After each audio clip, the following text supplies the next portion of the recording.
कर दी आप second class में ग्लोमेरुलर। अब हम ये शुरू कर रहे हैं नया टॉपिक विच इज नेफ्रोलॉजी या रीनल डिजीज। ठीक है, आवाज़ आ रही है सबको कि माइक पर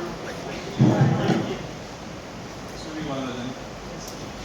अच्छा, तो क्या क्या पता आप लोगों को ग्लोमेरुलर डिजीज या जो किडनी की डिजीज है, किडनी इंजरी वगैरह, उसके बारे में कुछ पता है आप लोगों को? जी दसो। किडनी को तो फिल्टर नहीं कर सकते। वेरी गुड, शाबाश।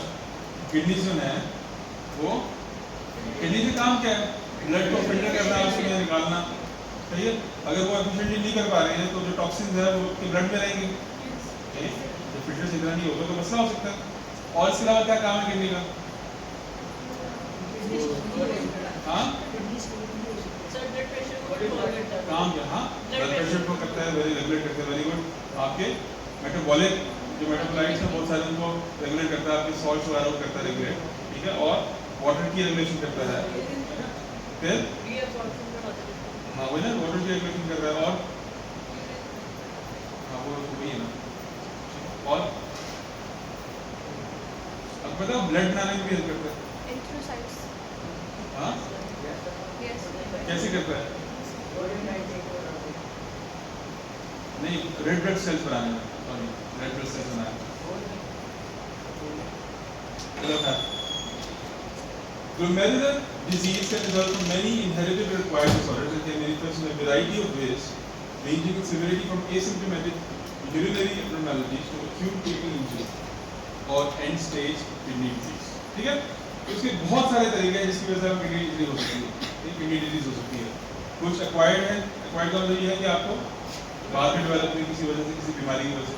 कुछ जेनेटिक होते हैं, कुछ जो है पहले से चलते आ रहे होते हैं, इनहेरिटेड होते हैं। और कुछ एक्यूट किडनी इंजरी होती है, यानी अचानक से डेवलप होने वाली इंजरी। ठीक है, और कुछ क्रॉनिक चल रही होती है, इवेंचुअली वो एंड स्टेज पे पहुंच जाती है, एंड स्टेज किडनी डिजीज, जो किडनी फेलियर की तरह काम चला जाता है। ठीक है, तो kidney biopsy is often required to diagnose the underlying pathology in patients with suspected glomerular disease, particularly those with nephrotic syndrome or suspected glomerulonephritis। ठीक है, तो इस तरह के जो कॉम्प्लिकेटेड मसाइल होते हैं इसमें अक्सर आपको क्या करना पड़ जाता है, आपको किडनी बायोप्सी उसके थोड़ा सा पार्ट लेके देखना पड़ जाता है कि उनको जैसे कि फिल्ट्रेशन है, फिल्ट्रेशन जो है वो किस लेवल पे मसला चल रहा है, वो उसको आप जब माइक्रोस्कोप में देखते हैं तो आपको बेहतर तरीके से पता होता है। More than one glomerular disease can be present the same individual. ठीक है, तो ऐसा भी हो सकता है कि एक ही बंदे में एक से ज़्यादा डिजीज जो है इकट्ठी आ रही है। अब ग्लोमेरुलर एनाटमी और उसकी टर्मिनोलॉजी जो है ये थोड़ा बहुत इसको आपको समझना जरूरी है। ठीक है, या तो आप खुद पढ़ लेंगे या मैं आपको समझा दूँ आपको। अच्छा, अब ये पिक्चर है, ये देखी होगी ना, देखिए पिक्चर है। ठीक है, ये देखो, ये डिफरेंट आर्टिक्यूल आ रहा है और ये आपका ग्लोमेरुलस है। ठीक है, बोमेंस कैप्सूल याद आ रहा है, ये जैसे आ रही है कैपिलरी उधर से जा रही है, डिफरेंट एग्जिट हो रही है। ठीक है, ये अराइव, तो इधर से भी फिल्टर, ये सारा फिल्टर हो रहा है। ठीक है, अब ये सारे आपकी ना गौर से आप इसको गौर करना है इस डायग्राम पे। सही है, अच्छा जी। तो glomerular basal membrane is a thin sheet of extracellular matrix protein that surrounds the capillary and provides support and a barrier. Renal corpuscle and ductal glomerular apparatus ये आपको शो कर रहे हैं यहाँ पे, और B में peripheral portion of a glomerular globule। ठीक है, ये देखो कैपिलरी, इसमें ये जरा उसको एनहांस करके दिखाया है किस तरह कैपिलरी से वो ये सारी फिल्ट्रेशन यहाँ पे हो रही होती है। ठीक है, चलिए, तो glomerulus is the basic filtering unit of the kidney।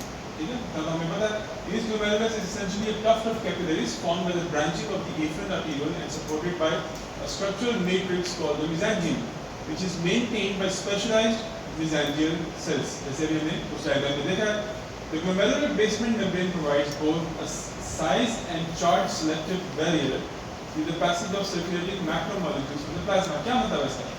The glomerular basement membrane बन रही है ना, तो बेसमेंट मेम्ब्रेन क्या कर रही है, एक तो ये देखो ये बेसमेंट मेम्ब्रेन है, ये क्या कर रही थी, इसकी ये मेम्ब्रेन है।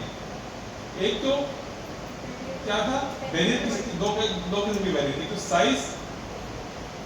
साइज सेलेक्टिव बैरियर, यानी एक तो वो ये करता है कि साइज के हिसाब से जाने पहचाने जाए, दूसरा चार्ज सिलेक्टिव, ये देखते हैं कि कौन सा पॉजिटिव चार्ज है नेगेटिव चार्ज, उस हिसाब से भी वो सिलेक्शन करता है। तो on the urinary side of the GBM is a lining composed of a layer of podocytes, ठीक है। तो यूरिनरी साइड कौन सी है, एक तो कैपिलरी साइड है ना, ये तो कैपिलरी साइड है, फिर उसकी जो दूसरी बार होगी वो यूरिनरी साइड होगी, ठीक है।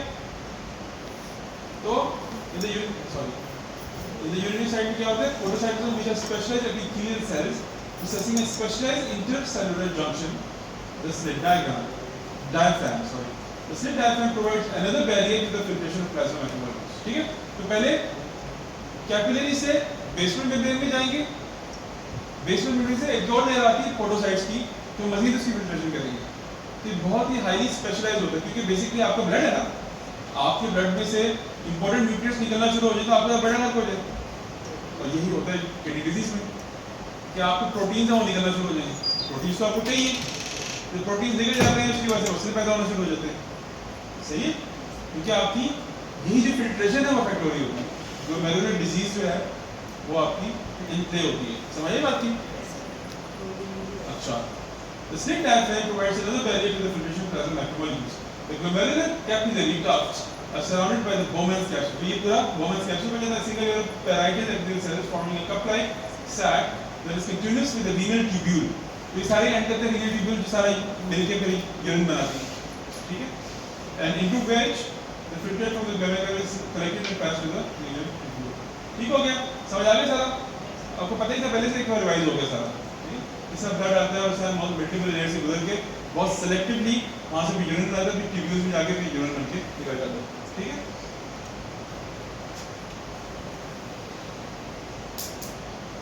अच्छा, अब हम इसकी तरफ उसकी तरफ जाते हैं कि ये अब क्योंकि अब आपको नॉर्मल उसकी समझ आ गई है एनाटॉमी और सारा कुछ, तो अब हम उसकी बीमारी को इस तरह समझ सकते हैं। On a pathological basis, the glomerular lesions can be diffuse. Diffuse का मतलब ये है कि सारे ग्लोमेरुलाई इन्वॉल्व हो, ठीक है, यानी एक ग्रुप में सारे इन्वॉल्व होते हैं, और it could be partial or focal, only some glomeruli involved, ठीक है। focal and diffuse, ये वर्ड पहले पिछली इसमें भी यूज हुआ है। focal यानी कुछ स्पेसिफिक रीजंस, और diffuse या जनरलाइज यानी सारे, ठीक है। typically less than 50%, तो जब less than 50% होगा इसको बोलेंगे focal, सही। और ये हम आगे मुख्तलिफ बीमारियां आएंगी, उसमें लिखा होगा focal glomerulonephritis, मुख्तलिफ किस्म की होंगी ना, ठीक है, इसमें आएगा, आपको बता दो। At the level of the individual glomerulus, जो एक glomerulus है, a process is global if the whole glomerular tract is involved or segmented for any portions of, ठीक है। तो ये तो एक पूरी उसकी बात करते हैं किडनी की।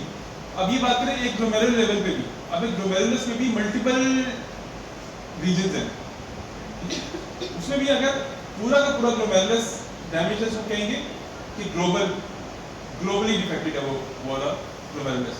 अगर उसके कुछ सेगमेंट्स खराब हैं, ठीक है, उसका मतलब है सेगमेंटेड डिजीज है, समझे की बात, दोनों बात समझे। तो physiological descriptions include the terms proliferative and increasing the number of cells in the glomerulus, यानी पहले 10% खराब थे, फिर 20% हो गए, फिर 30% को proliferate कर रहा है, ठीक है। Sclerosing, presence of scarring मौजूद है या नहीं है, जब हम बायोप्सी करते हैं हमें नजर आती है scarring, ये scarred टिश्यू है। Necrotizing, cell death है या नहीं है, ये भी बायोप्सी करेंगे हमें नजर आना शुरू हो जाएगी। Proliferation may occur predominantly in the mesenterium, within the capillary wall, and in an extracapillary location. Extracapillary proliferation, also known as excrescence and lesions associated with accumulations of macrophages. तो जो proliferation से मुराद ये है कि उधर भी macrophages, fibroblasts, proliferating epithelial cells and fibrin within Bowman's capsule, rupture of the glomerular membrane.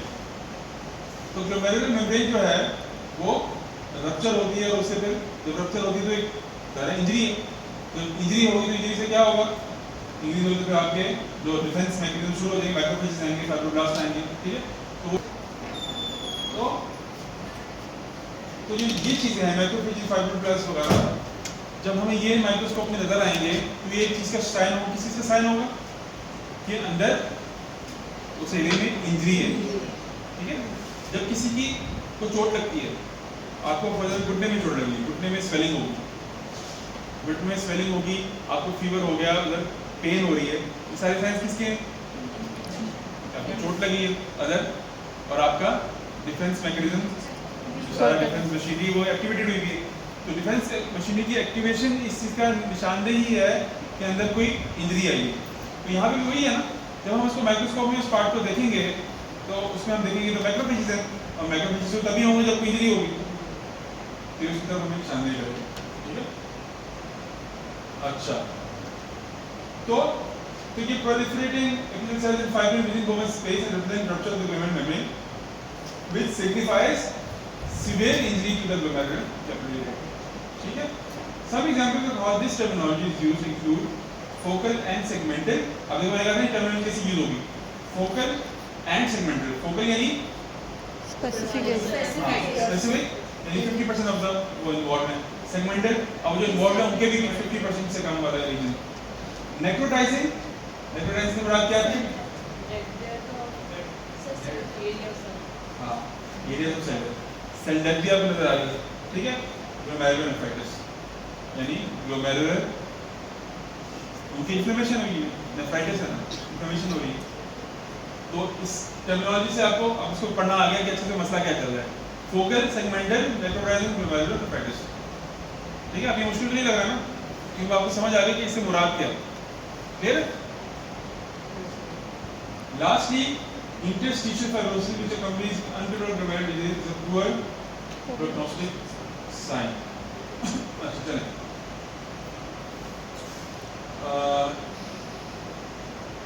अच्छा ये भी पढ़ लेते हैं, समझ आ रहा है ना, मुश्किल नहीं लग रहा? ठीक है, मैं इसको जल्दी जल्दी गुजार सकते हैं क्योंकि आपकी बेसिस बन जाएगी। अगर अच्छा असल में क्या होता है, कुछ की चीज़ें आप समझ गए ना, फिर पूरी चीज़ समझना बहुत आसान होती है, फिर आपको क्या होता है, रट्टा नहीं मारना पड़ता। This is the science behind putting in less effort in memorising. मैं बात कर रहा था ना कि मेमोराइजिंग करने में एफर्ट करने से बेहतर है कि आप कुछ समझने में एफर्ट लगा लो, वो एक दफ़ा लगेगी, जब कॉन्सेप्ट समझ आ जाएगा उससे तो फिर अब देखो ना, आप इस लेक्चर से पहले आप ये टर्मिनोलॉजी सुनते हैं, फोकल, सेगमेंटल, नेक्रोटाइजिंग, आपको समझ नहीं आएगी कैसे, ऐसे ही है ना। अब आपको पूरी एक वर्ड समझ आ रहा है क्योंकि हमने एक एक वर्ड को अलग अलग डिस्कस कर लिया। यही होती साइंस, जब आप इस तरह चीज़ों को पढ़ेंगे तो there will be no difficulty in understanding any concept. यही होती कंसेप्चुअल लर्निंग, इंक्वायरी लर्निंग, कि आपकी इंट्यूशन डेवलप हो, आपका कॉन्सेप्ट डेवलप हो, ताकि आपको उसको रट्टा मारने की जरूरत न पड़े। अच्छा चलें, तो several mechanism lead to glomerular dysfunction. ठीक है, ग्लोमेरुलर डिसफंक्शन अब हम डिस्कस करेंगे, पहले हम डिस्कस किया क्या क्या चीज़ें हो रही हैं और वो देखेंगे किस तरह होती हैं।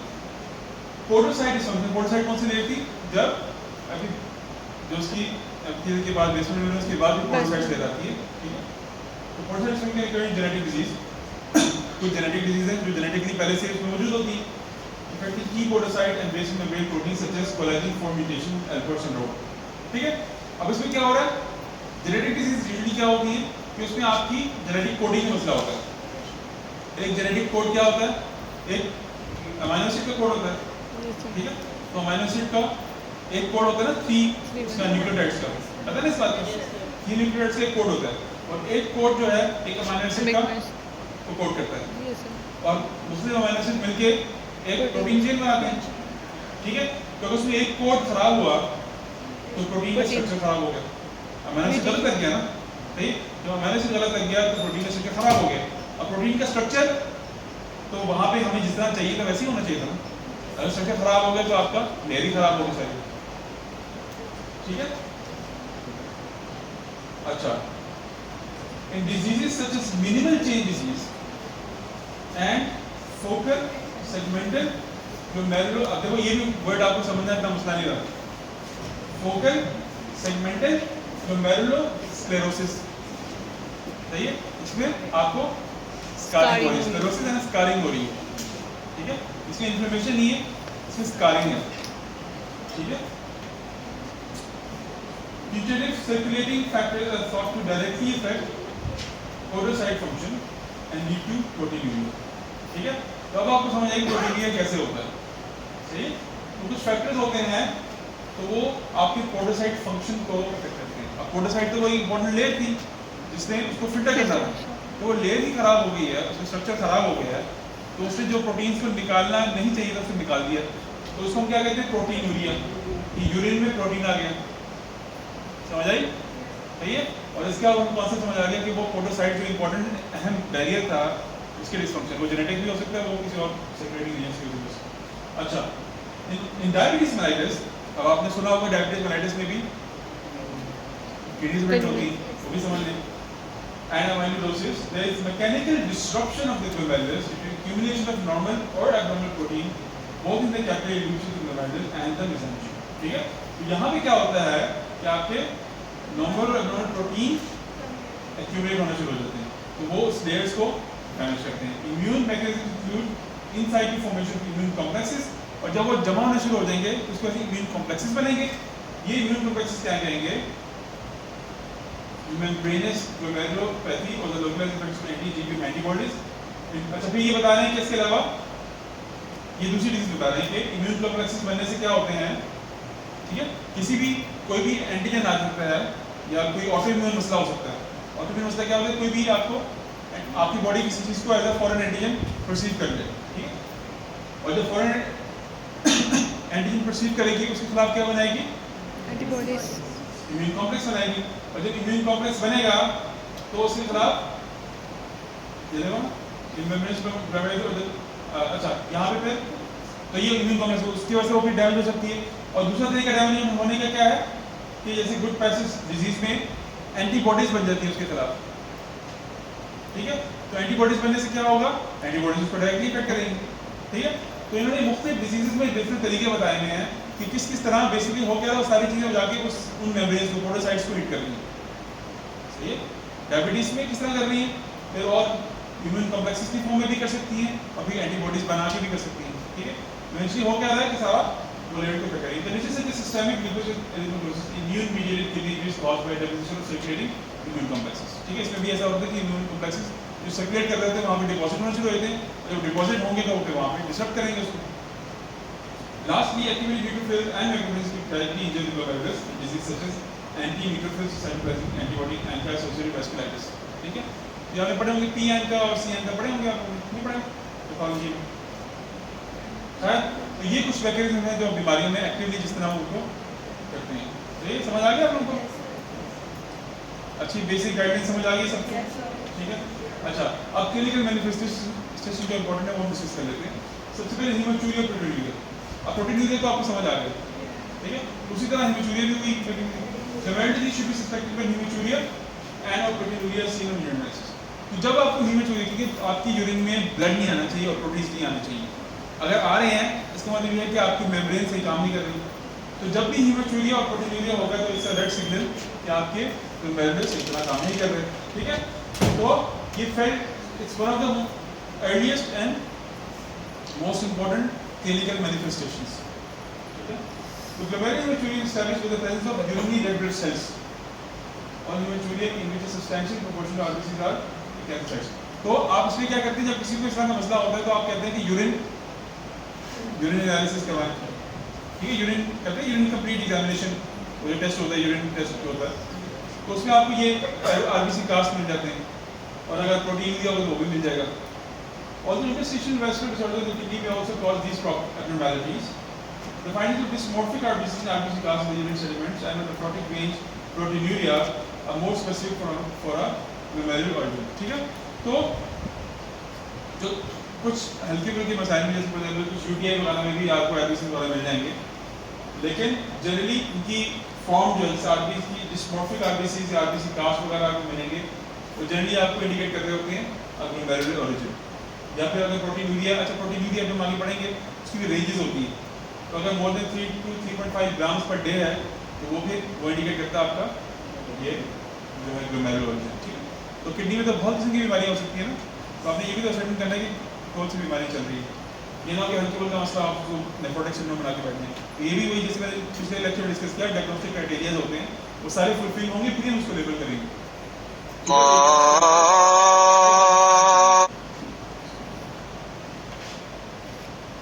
अच्छा जी, टाइम क्या हो रहा है?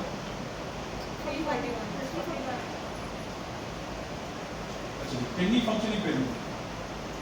Patients with acute onset of nephrotic syndrome do not typically present with acute kidney injury. However, AKI may be seen at the time of presentation in patients with podocytopathies. ठीक है, podocytopathies यानी जो podocytes का जो मसाइल होते हैं, जैसे न्यूरोजेनिक और प्रिमिटिव फोकस सेक्रेटरी अच्छी है। अब kidney function impairment acute chronic stone is in patient with glomerulonephritis, ठीक है। अच्छा, तो acute kidney injury occurs with acute glomerulonephritis, especially patients who have eccentric glomerulonephritis, which is often due to anti-neutrophil cytoplasmic antibodies, anti-joint antibodies of eosinophilic vasculitis. And the patient with chronic glomerular disease will develop progressive decline in glomerular rate, and ठीक है। अच्छा, फिर कुछ एक होती है acute injuries और एक होती है chronic injuries, ठीक है। ठीक है, चलो इसको डिटेल में फिलहाल नहीं जाते, आगे चलते हैं। क्लिनिकल मैनिफेस्टेशन मजीद हाइपरटेंशन, edema, hypercoagulability। अच्छा, अब क्या होता है कि acute onset of hypertension is someone with previous normal blood pressure। अब किसको पहले नॉर्मल ब्लड प्रेशर था, लेकिन अब अचानक से तेज होना शुरू हो गया। हमने शुरू में डिस्कस किया था किडनी का एक इंपॉर्टेंट फंक्शन है कि वो ब्लड प्रेशर को भी रेगुलेट करता है, ठीक है। तो अगर होना शुरू हो जाए तो this could also be a clinical manifestation of glomerular disease. फिर edema क्या होता है, आपका अगर प्रोटीन ग्रो होना शुरू हो जाए तो बॉडी में से प्रोटीन निकल जाएगा, आपके ब्लड में से, तो ब्लड में से प्रोटीन निकल जाएगा। प्रोटीन तो एक अहम सोर्स है किस चीज का, बताओ कौन बता सकता है इस बात। एडीमा कैसे होता है? हाँ,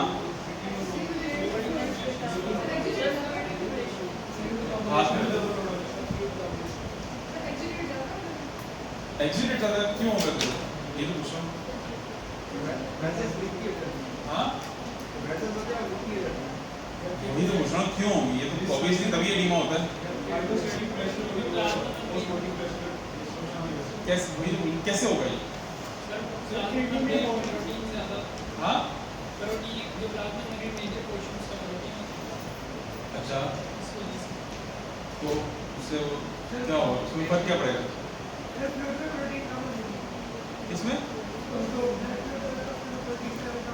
प्रोटीन कम हो जाएंगे, वो तो ज़्यादा निकल गई ना प्रोटीन, तो उससे ये एडीमा क्यों होगा, ये पूछ रहा हूँ मैं। हाँ, वो कुछ हार्मोन प्रोड्यूस करते हैं, जैसे एल्डोस्टेरोन एलोप्रेसिन, एल्डोस्टेरोन जो है वो हीमोग्लोबिन कर देगा सोडियम को एक्सेसिव हीमोग्लोबिन। ये प्रोटीन में स्पेसिफिक पूछा, प्रोटीन के निकलने से क्यों हो रहा है एडीमा? हाँ जी, आप कुछ कह रहे थे। बॉडी में प्रोटीन लेवल ज़्यादा होगा इसलिए ज़्यादा। हाँ, इस तरह से। हाँ, ठीक है। अब प्रोटीन अंदर कम हो गया है, तो protein is the major source जो वाटर को रिटेन करता है ब्लड के। वेरी गुड, आप भी सर कुछ कहना चाह रहे थे लेकिन आप उसको एंड में से इतना बता नहीं सके। तो बेसिकली प्रोटीन जो है वो उसको अंदर ऑस्मोटिक प्रेशर बनाता है और उसको वाटर को अंदर रिटेन करता है। जब प्रोटीन निकल जाएगा तो ब्लड के अंदर प्रोटीन रह नहीं सकेगा, वाटर रह नहीं सकेगा, तो वाटर बाहर निकलना शुरू हो जाएगा क्योंकि बाहर प्रोटीन ज़्यादा है इंटरस्टिशियल स्पेस में। जब बाहर वाटर निकल जाएगा तो एडीमा होगा। तो नेफ्रोटिक सिंड्रोम के पेशेंट स्वेलिंग के साथ आते हैं आपको ऐसे, ठीक है, एडीमा वगैरह होता है। फिर हाइपरकोएगुलेबिलिटी, एक और इंपॉर्टेंट मसला कि sometimes nephritis in particular nephritis nephropathy or less commonly other causes of nephrotic syndrome may produce a hypercoagulable state. Thus thrombotic events such as pulmonary embolism may be a manifestation of glomerular disease.